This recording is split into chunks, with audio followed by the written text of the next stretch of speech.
नमस्कार। आज हम जानेंगे अवतल दर्पण में कैसे सिद्ध करते हैं F बराबर R/2। ठीक है, दोनों सेम ही है, प्रोजेक्ट देख लेते हैं। क्या होता है, दर्पण के बारे में जानते हैं। दर्पण क्या होता है, दर्पण में एक भाग कलई किया रहता है और दूसरा भाग क्या होता है, उसका परावर्तक सतह होता है। ठीक है, लेंस में क्या होता है, लेंस में कलई किया नहीं रहता है और उसका आर पार आराम से देख सकते हैं। दर्पण में ऐसा होता है, एक भाग कलई किया रहता है और एक भाग क्या होता है, परावर्तक सतह रहता है, तब वो दर्पण बनता है, भले वो अवतल हो या उत्तल। परावर्तक सतह देखो, जिस जिस साइड वर्टिकल लाइन खींचे हुए हैं थोड़ा थोड़ा सा, उसको पॉलिश किए हुए हैं, और इस साइड जो प्लेन दिखाई पड़ रहा है, ये हमारा क्या परावर्तक सतह है। ठीक है, देखते हैं हम दर्पण में, ये एम दर्पण है और क्या है, ये जो है ध्रुव है, ये क्या है ध्रुव, यानी इसको पी से डोनेट करते हैं। ये क्या है, सेंटर है ये दर्पण का, तो इसको सी से डिनोट करते हैं। ये दोनों के बीच में क्या होता है, एफ होता है। ठीक है, तो ये फोकस दूरी, ये फोकस दूरी, इस लाइन को हम मुख्य अक्ष या प्रधान अक्ष कहते हैं। इस यहाँ तो लिखे हुए हैं, इधर का भाग को पॉलिश किए हुए हैं, ये परावर्तक सतह है। जो चीज़ इसमें है सेम वो चीज़ इसमें है, और इसमें जो जो चीज़ है वही चीज़ इसमें लिखे हैं।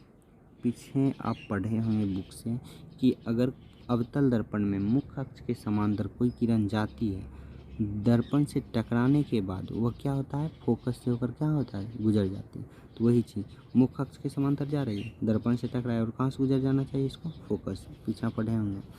ठीक है, अब ये जो है वही चीज़ ये भी है, देखते हैं इसमें जो जो चीज़ हुआ है घटना, वही चीज़ इसमें लिख लेते हैं। इसमें क्या है, एम एन दर्पण माने हैं, तो यहाँ लिखे हुए माना कि एम एन क्या है, दर्पण है। माना एम एन क्या है, अवतल दर्पण है।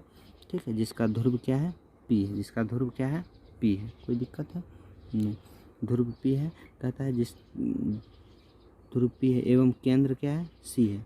कहता है जिस पर ए भी कोई क्या है, आपतित किरण जो दर्पण से टकराने पर परावर्तन के बाद कहाँ से गुजरता है, फोकस से गुजरती है। कोई दिक्कत, देखो दर्पण से टकरा है, परावर्तन के बाद फोकस से गुजर रहा है, फोकस से गुजर जहाँ पी सी क्या है, यहाँ पी और सी के बीच की दूरी क्या कहते हैं, आर कहते हैं। क्यों, अगर इसको हम गोल बना देते, गोलीय दर्पण हो जाए। गोलीय दर्पण जो ही बना तो बीच में क्या बनेगा, उसका केंद्र बनेगा। आपको पता है केंद्र से लेकर चाप की दूरी, ये हमारा गोल करेंगे चाप बन जाएगा। केंद्र से लेकर चाप की दूरी को क्या कहते हैं, त्रिज्या कहते हैं, तो ये हमारा त्रिज्या हो जाएगा। और पी से एफ की दूरी क्या कहते हैं, फोकस दूरी कहते हैं। तो वही चीज़ लिख लिए। अब क्या करेंगे, प्रकाश के परावर्तन के नियम पढ़े हैं ना, प्रकाश के परावर्तन के नियम। जब अवतल दर्पण के मतलब अवतल दर्पण में मुख्य अक्ष के समांतर कोई किरण जाती है तो दर्पण से टकराने के बाद कहाँ से गुजर जाती है, फोकस। परावर्तन का नियम क्या कहता है, जो ही दर्पण से टकराने के बाद फोकस से गुजरा, तो इसके बीच जो कोण बना है, कैसे कोण बना, जैसे सी से हम थोड़ा वर्टिकल लाइन कहाँ मिलाएं, बी पर मिलाएं, तो बी पर मिलाने के बाद क्या हुआ, इस साइड भी कोण बना और इस साइड भी कोण बना, तो ये क्या हुआ, ये कोण प्रकाश के परावर्तन के नियम से ये आई हो जाएगा और ये क्या हो जाएगा, आर हो जाएगा। वही चीज़ आगे लिखे हैं, तो यहाँ प्रकाश के परावर्तन के नियम से कोण आई बराबर क्या हो जाएगा, कोण आर होता है। अब देखते हैं बच्चा, कोण आई बराबर कोण आर हो जाता है। यहाँ पे जैसे हम, तो कोण ए बी सी बराबर कोण बी सी एफ एकांतर कोण से, एकांतर कोण कैसे हो, अब देखो कोण, यहाँ पर कोण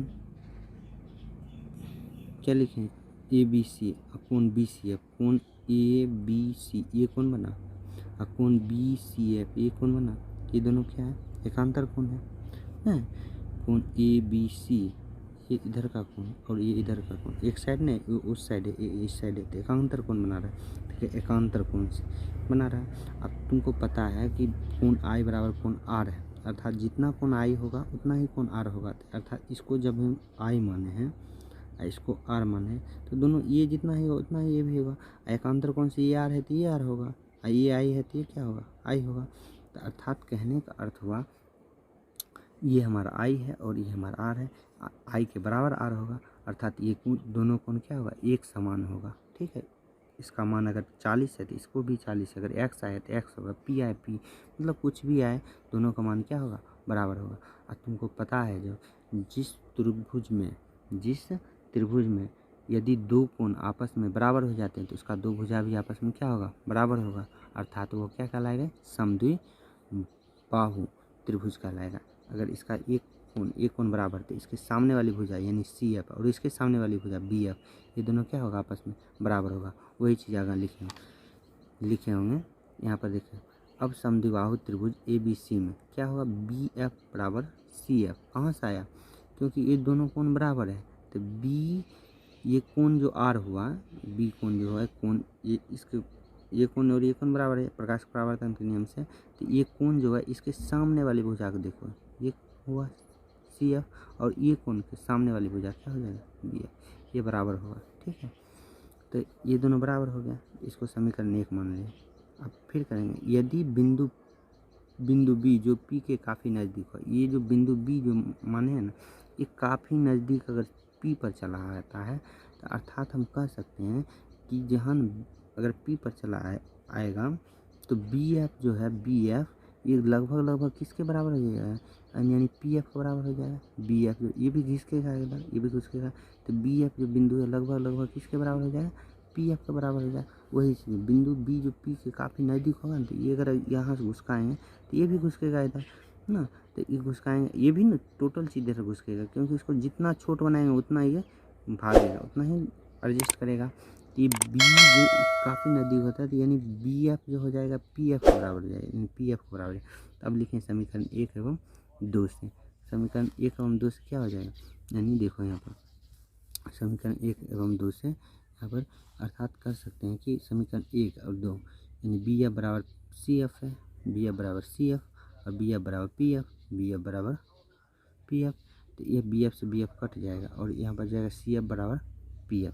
तो वही चीज़ लिखे हैं यहाँ पर CF बराबर PF। अब चूँकि PC बराबर PF प्लस CF होता है, ये कहाँ से है, यहाँ देखो PC जो यहाँ से लेके यह त्रिज्या के बीच की दूरी है, यानी इस गोला जो बना है, इस गोले की त्रिज्या जो ये है PC, यहाँ से यहाँ के बीच की दूरी जो निकालेंगे तो इसमें एक टुकड़ा आ जाता है। अब टुकड़ा को क्या जोड़ेंगे तभी ना दोनों निकलेगा, अर्थात PF प्लस CF दोनों को जोड़ेंगे, PF प्लस CF जोड़ेंगे तो हमको PC का मान निकलेगा ना। तो वही चीज़ की है, PC जो है इसको क्या किए हैं, पहले PF को जोड़ दिए, PF एक टुकड़ा है, दूसरा का टुकड़ा CF है, तो CF को दोनों को जोड़ दिए तो हमको निकल गया क्या, PC का मान निकल गया। अब देखो ये CF बराबर है PF के, यानी दोनों का मान बराबर है, इसलिए क्या करेंगे, ज़रूरत पड़ेगा तो CF के बदले में PF लिख सकते हैं, या PF के बदले में हम क्या लिख सकते हैं, CF। वही चीज़ की है, तो यहाँ पर क्या किए हैं, PC को ना हमको ज़रूरत है PF का, तो CF को हम PF बना लेते हैं, PF और CF के बदला हम क्या लिख सकते हैं, PF, क्योंकि दोनों का मान क्या आपस में बराबर है, तो लिख लें।